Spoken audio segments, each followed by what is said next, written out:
I'd like to take a little bit of time and talk about rhetoric. So my MA and PhD are in communication, but I identify with rhetoric. I am a rhetorician.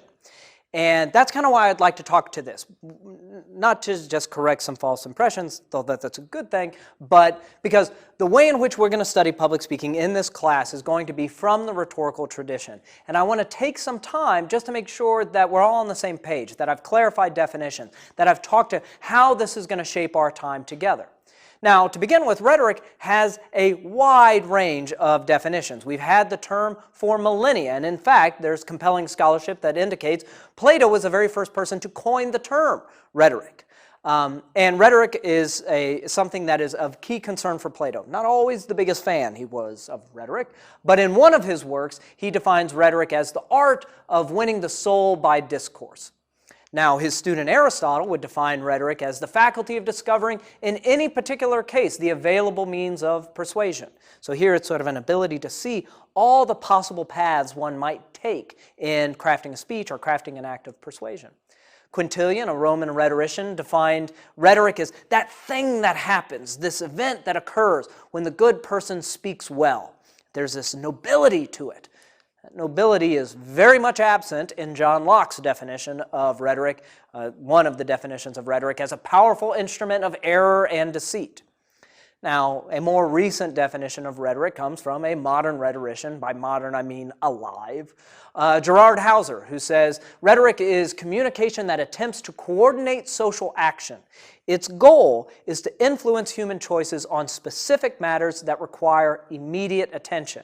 So it's about being able to draw things together, really with an eye towards decision-making, influence. So in some ways, I'm going to duck this issue. I'm not going to define rhetoric, or at the very least, what I'm going to say is the rhetorical tradition helps us in our study of the art of public speaking. And I choose the term art here very deliberately. There are certainly, lots of social scientific work that's gone into studying public speaking, but as a performance skill, I want to look at this as an art. And in that way, again, borrowing from the rhetorical tradition, we can study an art through instruction, imitation, and practice. And each one of these is different, but very important. So in terms of instruction, well, we'll study principles of argumentation, arrangement, style. There's no need for you to reinvent the wheel here. There has been so much research, scholarship, thinking on effective public speaking. That's kind of the space for this class, to be able to share a lot of that, the history of public speaking as well as the history of the research on public speaking. So there's a space for instruction.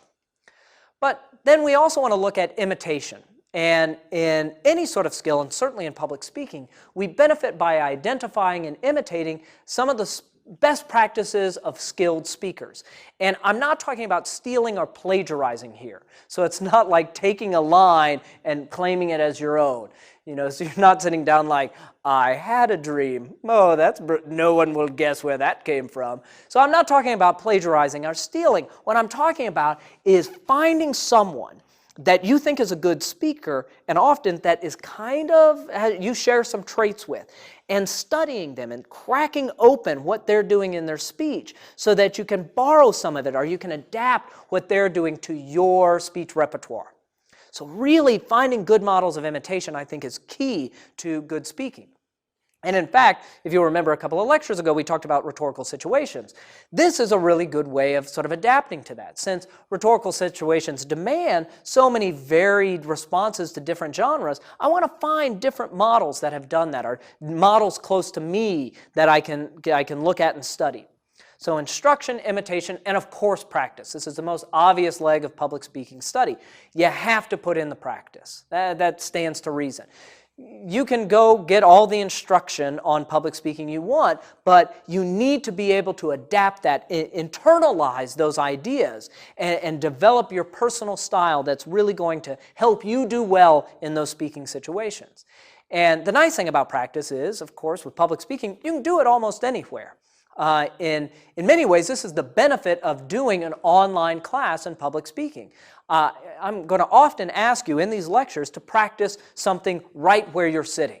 And so if you're really nervous about public speaking, as many are, we'll talk to fear of public speaking. But if you're nervous, this gives you the opportunity to practice with no one else around. And hopefully, in getting that practice in, you can build up that confidence so you can go in front of a live audience and do even better. So instruction, imitation, and practice. These are some of the things we inherit from the rhetorical tradition that I think are going to shape and help us in our study of public speaking.